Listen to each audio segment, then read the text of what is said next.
In tonight's episode, we discover that there isn't just two incarnations of Booker DeWitt in Columbia, there are in fact three. We make our second travel through Elizabeth's tears, and we have a discussion about whether she is simply taking us to these destinations or is in fact creating them. And lastly, we have a discussion about the difficulty of 1999 mode and whether they've got the balance right, and of course I respond to your feedback as well. This is Bioshock Explained, Part 16.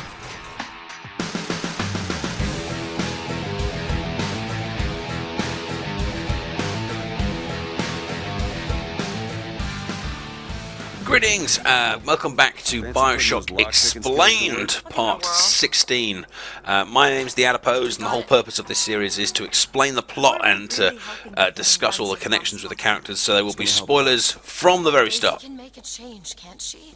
Make things better for the people here. Sure.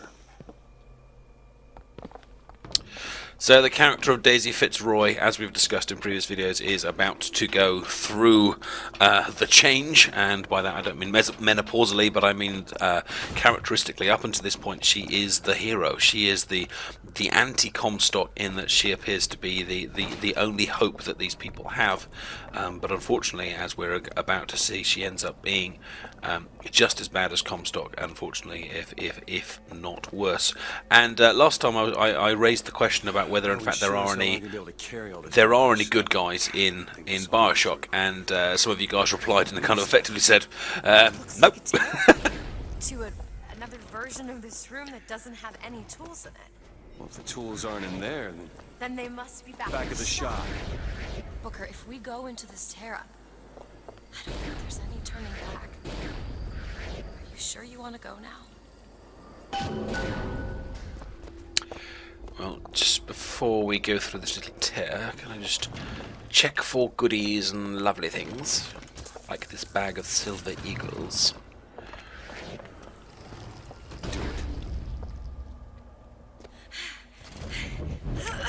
By the power of Grayskull! That's pretty awesome. And the tools have gone. Something. Come on, let's head back to the gunsmith and finish our deal. I aim to be on that airship and well shut of this place for long. Booker, if the Vox get their weapons, there's going to be a revolution just like Les Miserables. These people are gonna have better lives. Yeah. Booker, perhaps speaking from experience here as a military man, he might not perhaps be a clever chappy, but he does know what war is like, and to an extent he knows what revolution is like. Therefore, he is a lot more cynical and knowledgeable about what this revolution might bring. It's one thing that's going to come up later in this video as we continue to jump through these tears, is the question of whether Elizabeth is creating these universes or simply taking us to them, because as we travel through it, it's slightly unusually graphically done. It's almost like, I think she uses the phrase earlier in the game as well, that she kind of lays one universe on top of the other. So in some ways we are now a mix, which is of course why people's memories are affected in this way. But I think a little bit later on in the next section, she actually raises this idea of has she created this universe. And here, of course, as we've seen with our first jump, are the people confused with two memories at the same time, the memories of themselves in this universe, which of course should in theory be alive, but also the memories of their dead selves from the other universe. Lady Comstock and a prophet.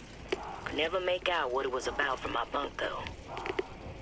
After the worst, I seen she ain't left for morning prayer, so I crept upstairs to check in on her. Like a fool, I lingered. Scullery maid was what they called me when I walked into Comstock House. Murderer was what they shouted when I ran out.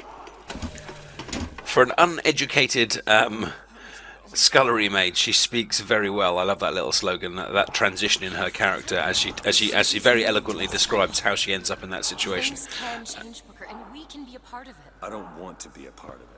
Once we get our airship, we'll be well shut of this place. I only need one of them. Poor naive Booker, but yes indeed. So I think that with that last Vox phone, that does complete Daisy's backstory, and everything from this point on is actually where she's kind of gone from here. But that does complete how she ends up being framed for Lady Comstock's murder. She was there, she did see it, but it was not her that did it. But as a result of those actions, she is now the revolutionary leader of the Vox. That shouting of Vox in the background always reminds me of The Dark Knight Rises. You know, when he's climbing, you get that kind of rise, rise section. It's very atmospheric and nicely done.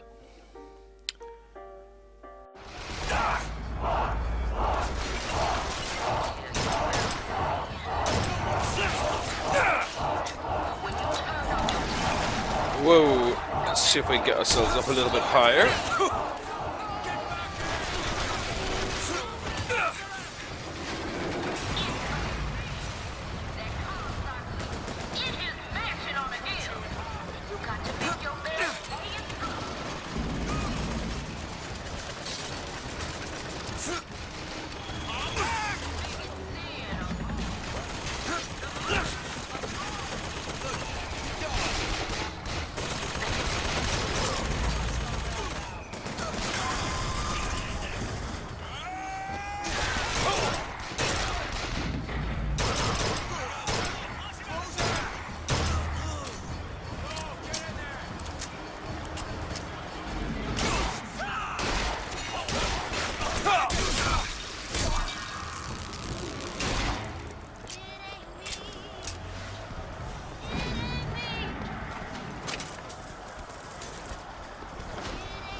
Whew. Oh, survived that little battle. Right, then this is the lady singing the song that we initially heard from the Credence tear earlier. Although she seems to be blissfully unaware that there's some sort of revolution going on around her.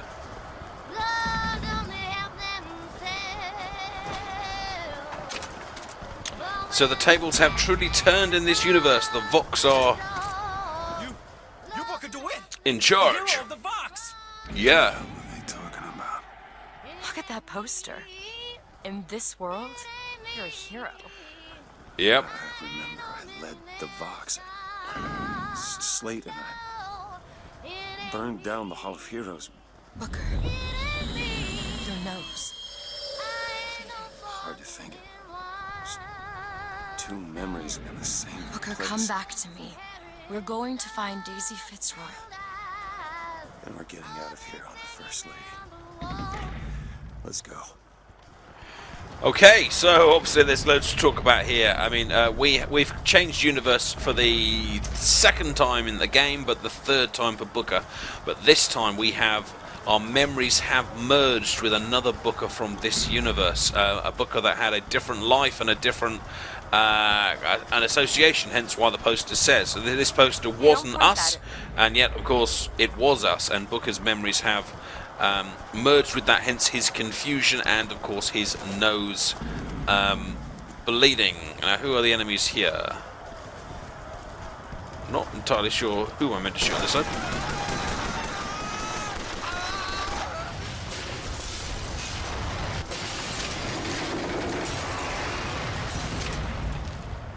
Now, of course, when talking Money. local currency. When talking about the multiverses, of course, remember how the whole system is supposed to work by the idea that each universe is the same, apart from one variable that may have kind of infinite then effects from that particular variable. Now, the thing that's supposed to have changed with this universe, which we discover in some kind of future Vox phones as we approach the protest. It's Daisy!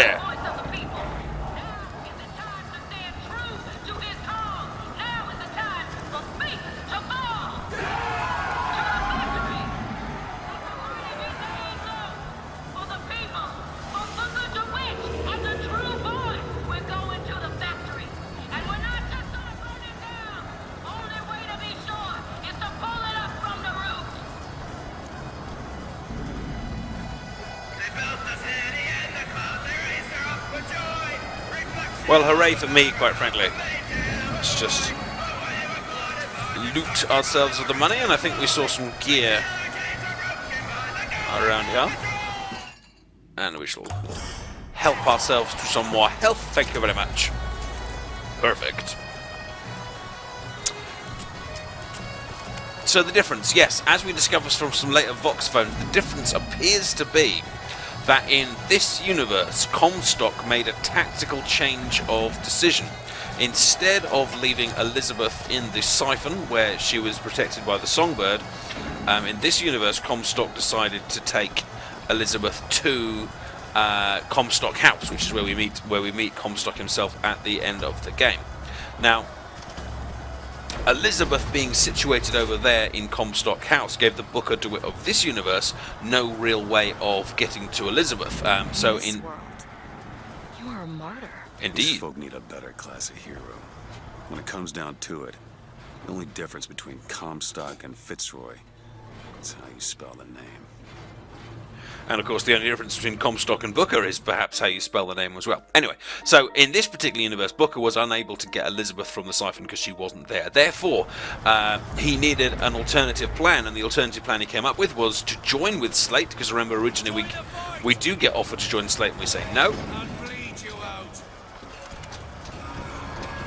Oh, we've got some enemies around here.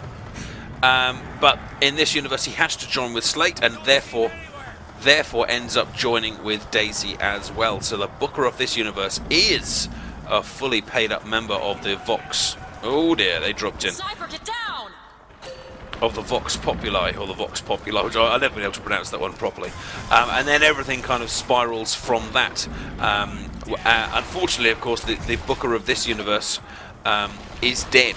In part of being part of this revolution, in part of trying to combat Slate, he ends up getting killed. So we are a thoroughly confused Booker at the moment, with one memory saying we're alive, one memory saying we're dead, one memory saying we're a member of the revolution, one member saying we're fighting against the revolution. Lunge at enemies, delivering a tornado blow. Hold and release to build up a more devastating tornado blow.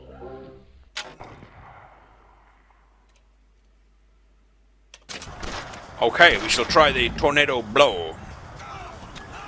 But I shall replace that with my lovely possession. I do love to possess. Oh, ow, ow, ow, ow! And once again, ow! Done!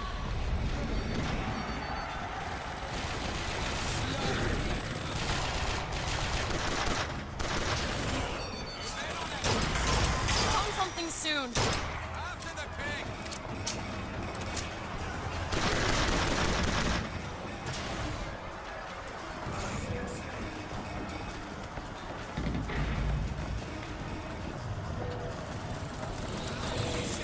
Open it! You bet!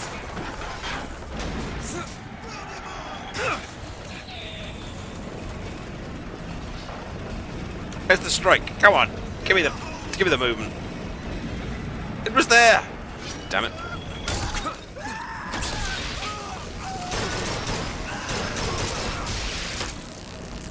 There we are. I thought there was more than just the two. Maybe I was wrong.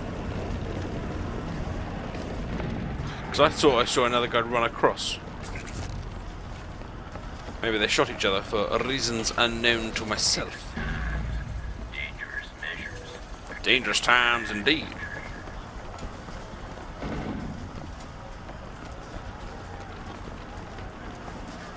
While I'm exploring my way through here, could I take the opportunity to remind you, some stuff, that I do have a Twitter account which is regularly updated with the videos I'm making, and it'd be great if as many of us possible followed me on there and we could chat some more.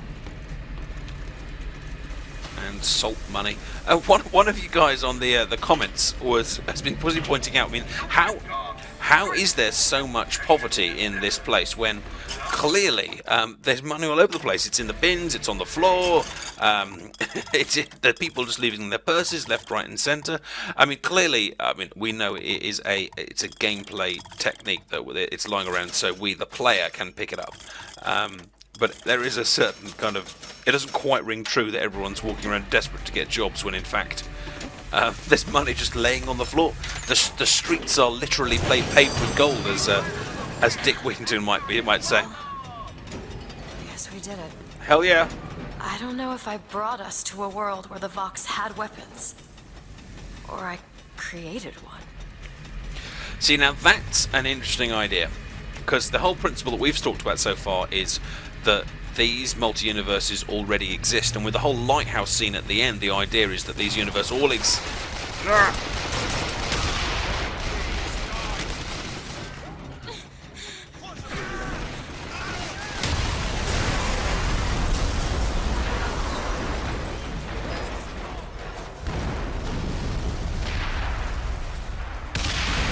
Whoa! Which way do we need to go here?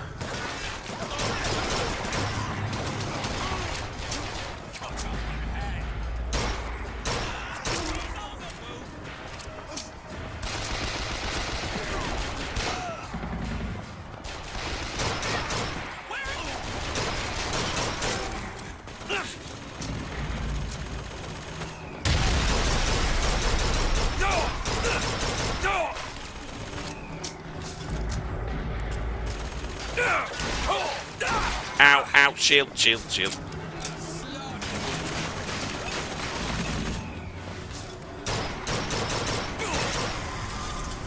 Yeah, so the whole idea of these lighthouses, multi-universes, is that they are already there, and we're just kind of moving between them. However, she makes an interesting distinction here, doesn't she? She said, you know, am I creating these? Am I putting these variables in place? Am I the one that is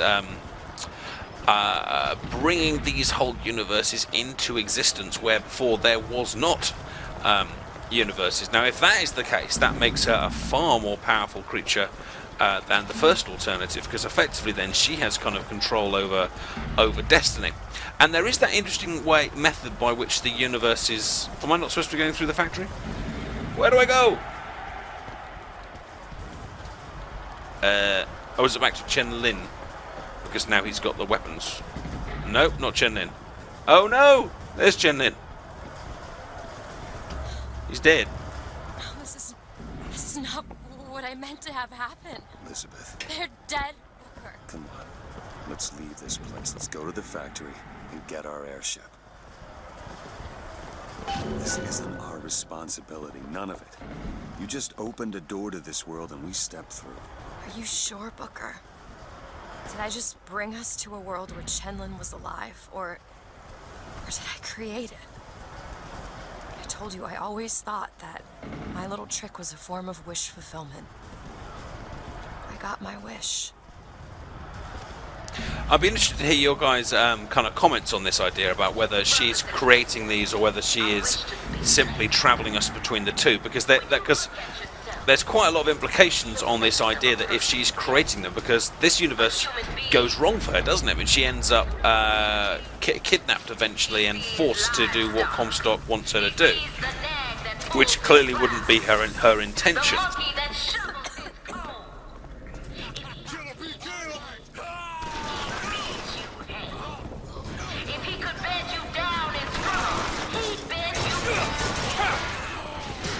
But at the same time, it's very fortunate that she can just open up different universes that happen to have the right combination for what she wants at that particular time.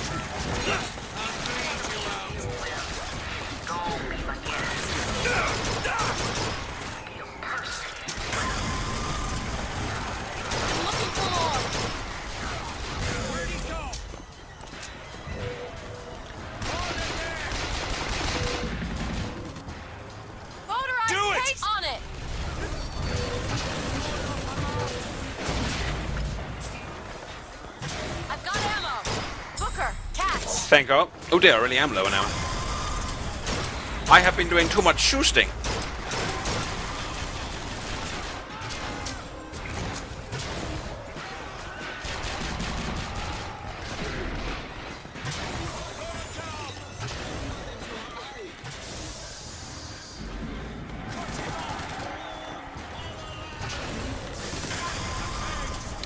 Now, last time we fought this, we got in all sorts of problems. So let's see if Shock Jockey gives us a bed. See what else I can find.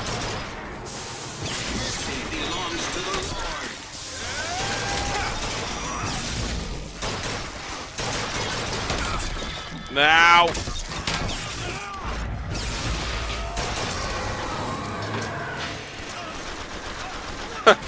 Well, that was certainly quicker. I don't know if it was more... if we're more likely to survive it. Ah! Ow!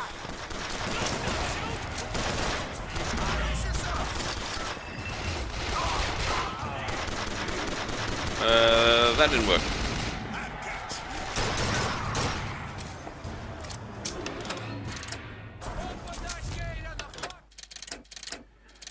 Right, we had better luck with crows and possession.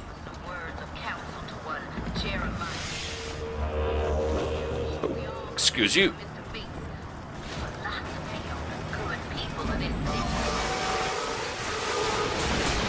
Whoa, whoa, whoa, whoa, whoa, whoa!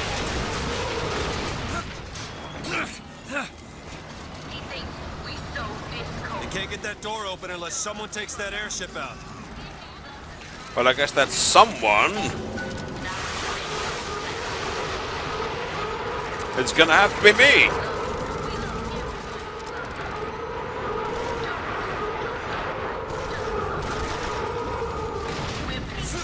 Ah, yeah!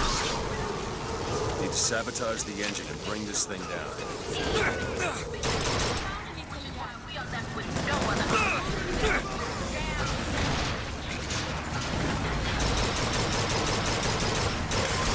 Kaboom! Oh dear, 3 bullets. Probably sort of shot this one through. Take this. Appreciate it. Well, that will help. Right. That guy appears to have bludgeoned himself to death, so we can move on.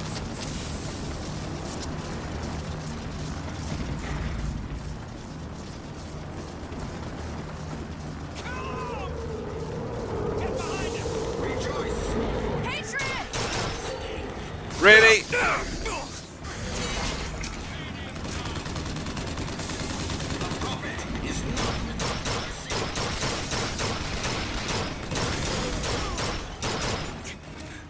We actually got quite a lot of that guy's health off just with doing that. Need to sabotage the engine and bring this thing down.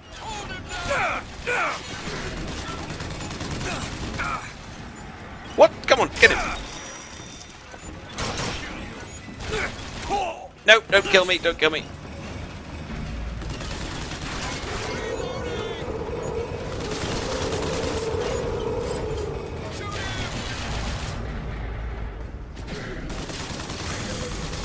There he is, got him finally, right. Shoot that, turn around.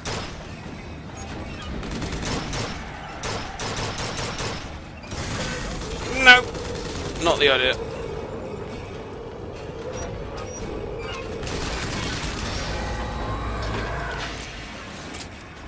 I think we might finally be getting a little bit better at these patient patriots.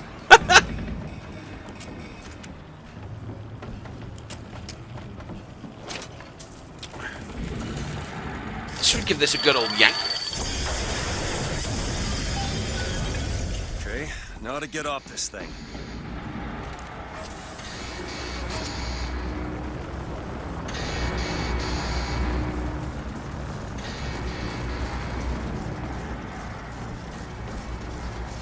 Right, give me something to grab. Nope, nothing to grab. Other side.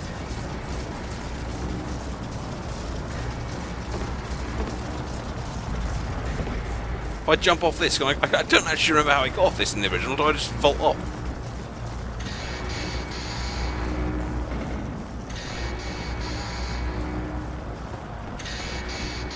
Ah, right, just going down. Hiya! I think I cocked it up.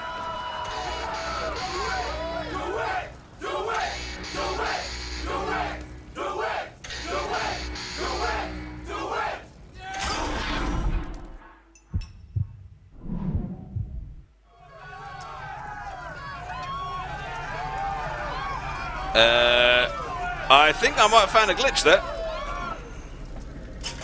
I'm not sure that was supposed to happen.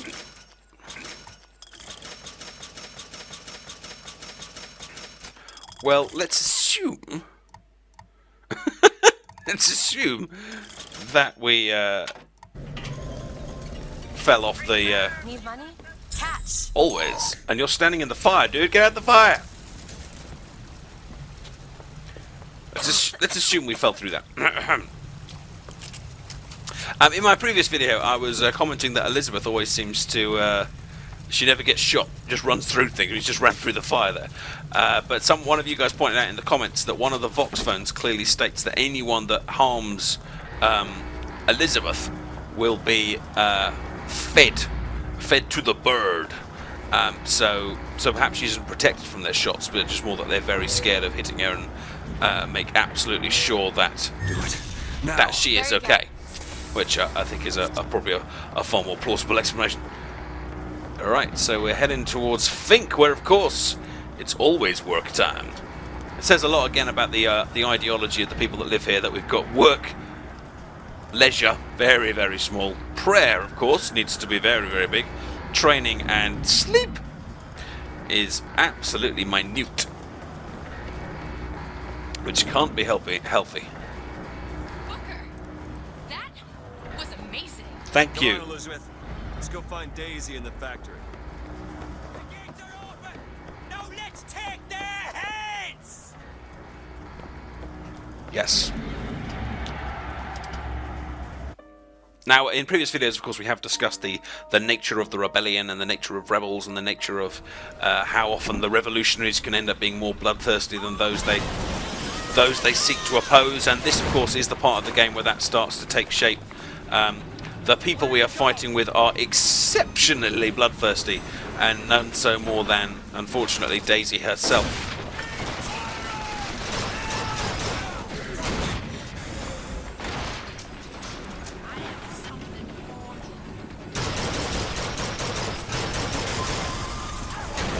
Whoa.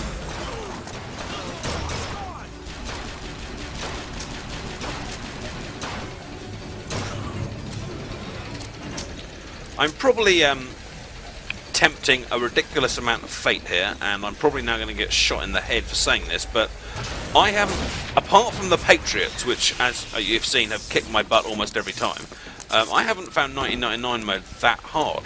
It's challenging, and I'm enjoying the challenge. We need to take that elevator up. Bet it leads to Fink's office. But I haven't been dying left, right, and centre. So either I'm exceptionally good, but I don't think that's the case because I've seen me on other games. I have used possession a lot, though. That has been my main method of combat, is keeping my distance and using the possession to kind of make them almost fight each other. But look, if you've been playing through 99 mode, I'd be interested to hear your kind of thoughts on this, about the difficulty. Because I have seen some people saying that they actually gave up on 99 mode because it was too hard. I am aware I've still got that siren coming up in the future, but we took out the handyman fairly easily. I'm sure this music is either from Bioshock 1 or 2 or clearly a reference back to, because you get a lot of this kind of sad violin style in Bioshock 1. Kind of remorseful as we see the industries of Fink being created. Although interestingly, I don't think we saw, unless I missed it, I don't think we saw They're just right for each other, aren't they? the creation of Fitzroy and Comstock. robots. Oh, no, I take it back. There they are. There's the creation of robots. Okay, answered my own question.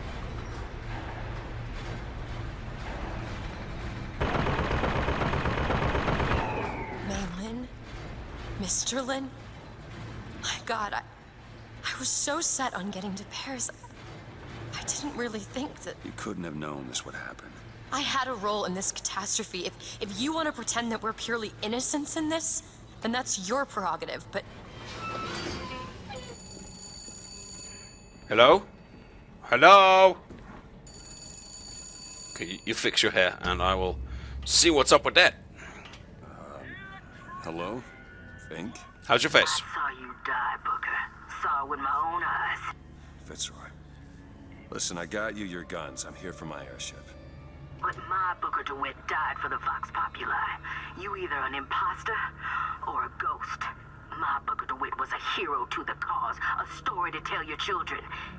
You just complicate the narrative.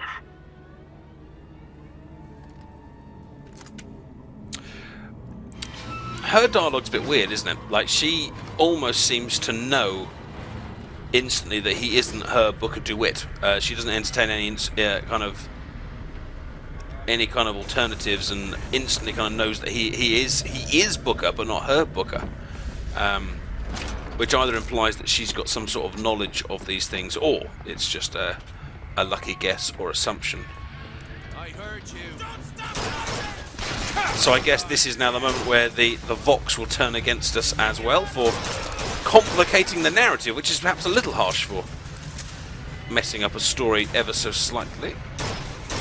Oh really?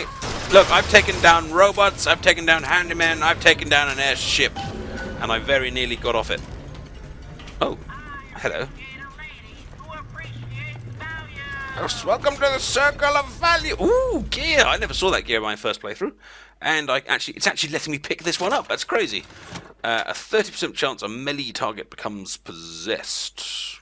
Yeah, but normally by the time I'm kind of up close and personal with them, then they're kind of dead. So, not Found sure. some money. Want it? Always give me the cash, give me the coin, let me bite it. It's genuine. So genuine. Alright, now we haven't bought any of these for a while, and I really would like to boost the damage of my carbine, but is there a second? I thought there were 2 damage boosts for the carbine. There's hand cannon reload, hand cannon damage boost. Ooh, recoil decrease for the carbine. Nice. No, nothing more for the carbine here. However, so let's go for the... I think, can we afford both of these? Yes, I think we can. However, one of the tricks of 1999 mode is that if your money is too low and you die, you stay dead. So I think we just pick up 1 for now, then we go and pick up some dosh or persuade Elizabeth to give us some more money. Do you have any money? Oh, now you don't have money. I keep forgetting to possess these machines. I should, because it gives me a nice... How much does it give me each time? What was that? It was 407, 507. So it gives me kind of 20 each time. Damn it! I wasted my power. The Circle of Values. He's dead. We shall get our money back as soon as humanly possible.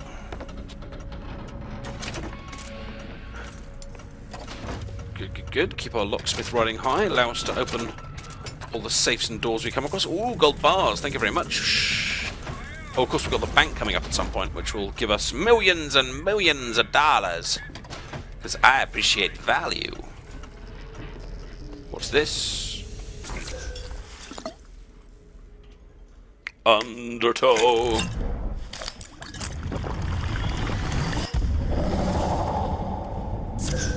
Oh, ew.